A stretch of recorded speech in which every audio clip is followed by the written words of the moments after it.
ഫെബ്രുവരി 15 ശനിയാഴ്ച.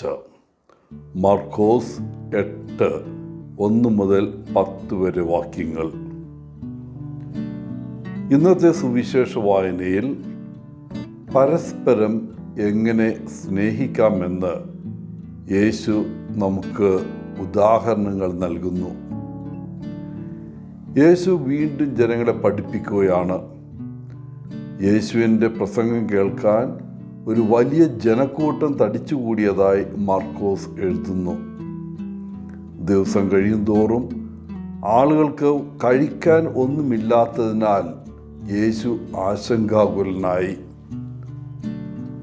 അവർ ഒരു വിജന പ്രദേശത്തായിരുന്നു. അതിനാൽ ഭക്ഷണം വാങ്ങാൻ വീടുകളോ കടകളോ സമീപത്തില്ലായിരുന്നു. ഒടുവിൽ യേശു ആളുകളുടെ പക്കൽ എത്ര അപ്പമുണ്ടെന്ന് ചോദിച്ചു. അവരുടെ പക്കൽ 7 അപ്പവും കുറച്ച് മീനും മാത്രമേ ഉണ്ടായിരുന്നുള്ളൂ. ഇത് വിരലിൽ എണ്ണാവുന്ന ആളുകളെ മാത്രമേ പോറ്റൂ എന്ന് യേശുവിന് അറിയാമായിരുന്നു. യേശു ജനങ്ങളോട് നിലത്തിരിക്കാൻ പറഞ്ഞു. തുടർന്ന് അവിടുന്ന് അപ്പവും മത്സ്യവും എടുത്ത് അത് അനുഗ്രഹിച്ചു.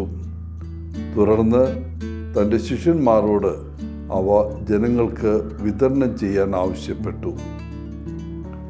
നമുക്കറിയാവുന്നതുപോലെ എല്ലാവരും അവരുടെ വിശപ്പ് ശമിക്കുന്നതുവരെ ആവശ്യമുള്ളത്ര കഴിച്ചു. അതിശയകരമെന്ന് പറയട്ടെ, അവർക്ക് 7 കൊട്ട ഭക്ഷണങ്ങൾ ശേഖരിക്കാനും സാധിച്ചു.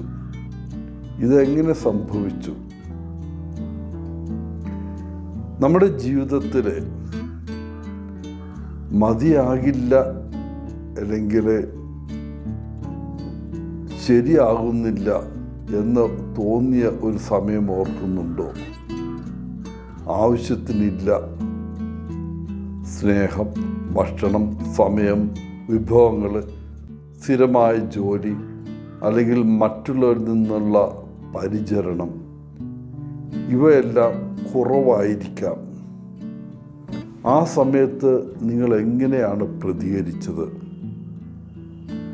ഈ കുറവുകളെ ദൈവം നികത്തുന്നതിനായി നിങ്ങൾ ദൈവത്തിലേക്ക് അവ കൊണ്ടുവന്നോ? ഇപ്പോൾ നിങ്ങളുടെ ജീവിതത്തിൽ അനുഭവിക്കുന്ന കുറവ് എന്താണ്? അവ ദൈവത്തിലേക്ക് കൊണ്ടുവരുമോ? നിങ്ങൾക്ക് ആവശ്യത്തിലധികം കർത്താവ് തരുമെന്ന് വിശ്വസിക്കുന്നുവോ? ഏറ്റവും പ്രധാനപ്പെട്ട കാര്യം, നമ്മൾ തിരഞ്ഞെടുക്കുന്നത് എന്തും സ്നേഹത്താൽ നിറയണം എന്നതാണ്. അവസാനം സ്നേഹം മാത്രമാണ് പ്രധാനം. ഇന്ന് മറ്റുള്ളവരിൽ നിന്ന് സ്നേഹത്തിൻ്റെ സമ്മാനം നമുക്ക് ലഭിക്കുമെന്ന് പ്രതീക്ഷിക്കാം. തീർച്ചയായിട്ടും ദൈവത്തിൻ്റെ സ്നേഹ സമ്മാനം നമുക്ക് ലഭിക്കും.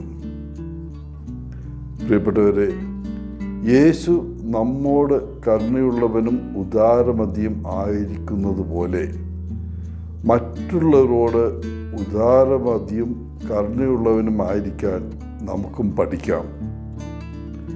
നമ്മുടെ ദരിദ്രരായ അയൽക്കാരെ സഹായിക്കാനുള്ള വഴികൾ നമുക്ക് എപ്പോഴും കണ്ടെത്താം.